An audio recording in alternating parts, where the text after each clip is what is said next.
três esferas importantes do mundo do trabalho: a negociação de direitos e condições entre empresas e empregados, a representação sindical e o acesso à justiça passam a funcionar sob regras diferentes a partir de hoje, primeiro dia útil desde que a lei começou a valer. Foram 6 meses entre a proposta enviada ao Congresso, a aprovação do texto com as emendas de deputados e senadores e a sanção presidencial, em julho. No total, mudam 117 dos 900 artigos da Consolidação das Leis do Trabalho, CLT.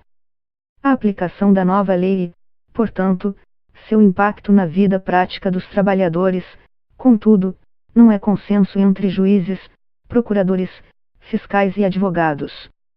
Parte dela já é inclusive questionada no Supremo Tribunal Federal, STF.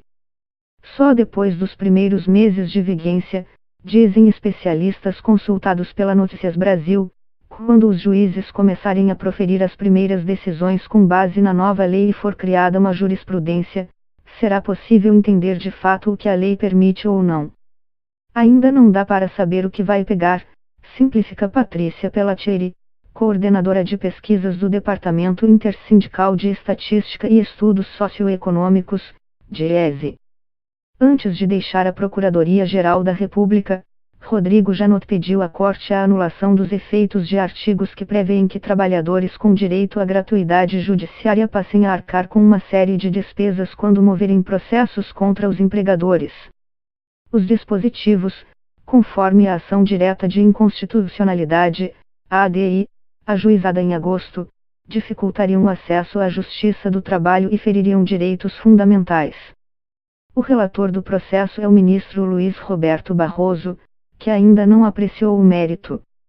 As novas regras permitem, por exemplo, que sejam negociadas diretamente entre trabalhadores e empresas condições como banco de horas que deve ser compensado em até 6 meses, em vez do prazo de 1 ano quando previsto em convenção coletiva, e a jornada de 12 horas de trabalho por 36 de descanso.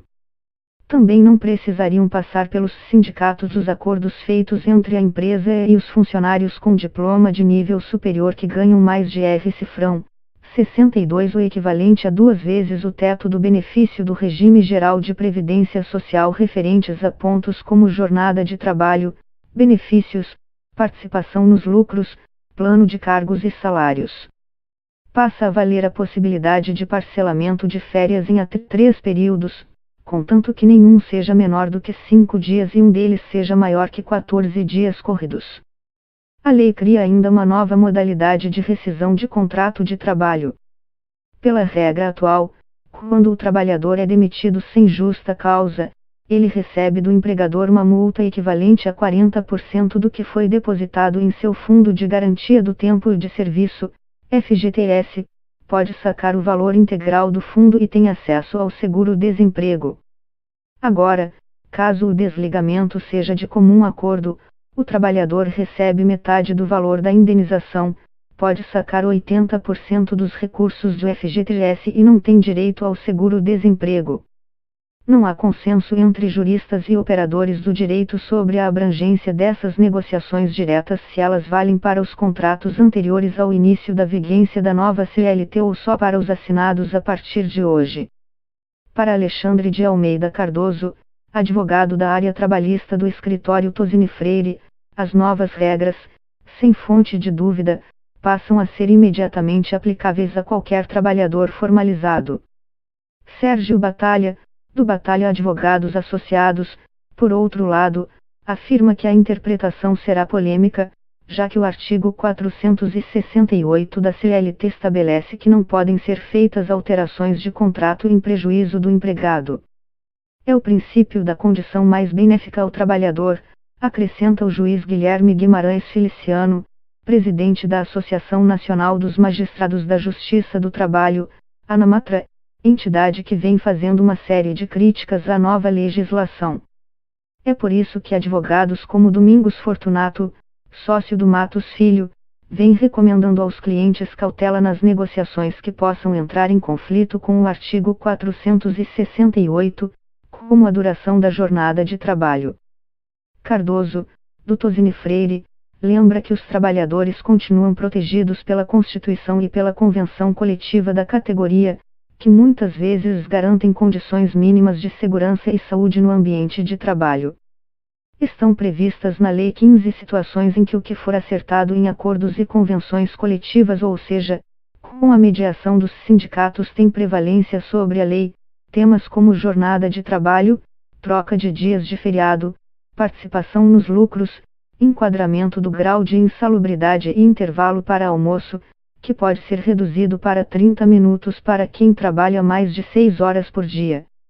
O texto coloca outros 30 pontos que esses instrumentos não podem alterar: direitos que não podem ser reduzidos ou suprimidos, salário mínimo, 13º, adicional noturno e de insalubridade, licença maternidade e paternidade.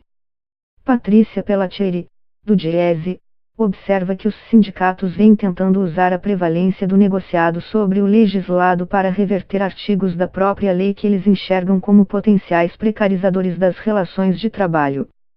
Em convenção coletiva fechada no último dia 30 de outubro, ela exemplifica: os trabalhadores do ramo químico de São Paulo estabeleceram que as homologações de demissões continuam sendo feitas no sindicato, apesar de a nova lei acabar com essa obrigatoriedade. Eles vêm tentando colocar salvaguardas a pontos como terceirização e trabalho temporário, acrescenta. Chamado de teletrabalho, o home office foi regulamentado. Os contratos devem detalhar as atividades que serão realizadas pelo funcionário e tudo o que será pago pela empresa, entre equipamentos e infraestrutura para o trabalho. O regime de tempo parcial de trabalho, que antes era válido para as jornadas de até 25 horas semanais, ganhou novos limites, de até 30 horas por semana, sem horas extras, ou de 26, com até 6 horas suplementares. Modalidade mais controvertida: o trabalho intermitente permite a contratação por diária, sem horário fixo. Para muitos juristas, ela é a formalização do bico, de serviços que, até então, não tinham anotação em carteira. O trabalho intermitente vai ser altamente polêmico. A lei fala, por exemplo, que o empregador tem que recolher a contribuição previdenciária, mas não fala como. A gente nem está sendo consultado pelas empresas sobre essa modalidade, diz Giancarlo Borba, sócio da área trabalhista do Siqueira Castro Advogados. A terceirização, por outro lado, tem sido tema de diversas reuniões nos escritórios de advocacia. Apesar da lei, de março, regulamentar esse tema, os artigos incluídos na lei trabalhista, para os especialistas, deixam mais clara a possibilidade de terceirizar qualquer atividade. Até então, só era permitida a terceirização de funções que não estivessem ligadas à vocação principal da companhia, como segurança e limpeza. Assim, a expectativa é que o uso dessa modalidade pelas empresas cresça nos próximos meses. Ela deu maior segurança jurídica, mas, na prática, ninguém vai terceirizar tudo, comenta Fortunato, do Matos Filho. Isso porque a lei, apesar das mudanças, abre pouco espaço para vínculos fraudulentos de trabalho. A relação da empresa com um autônomo, um PJ ou um terceirizado não pode configurar o que os artigos 2º e 3º da CLT definem como vínculo empregatício, quando há habitualidade, exclusividade e subordinação do funcionário a alguém dentro da companhia. Ainda que o empregador cumpra a quarentena de 18 meses estipulada pela nova lei para readmitir como terceirizado um funcionário demitido, portanto, ele não pode manter com ele a mesma relação de trabalho que tinha quando era diretamente contratado. As mudanças nas regras processuais que reconhecem, por exemplo, uma série de novos custos para quem perde uma ação dividirão os especialistas.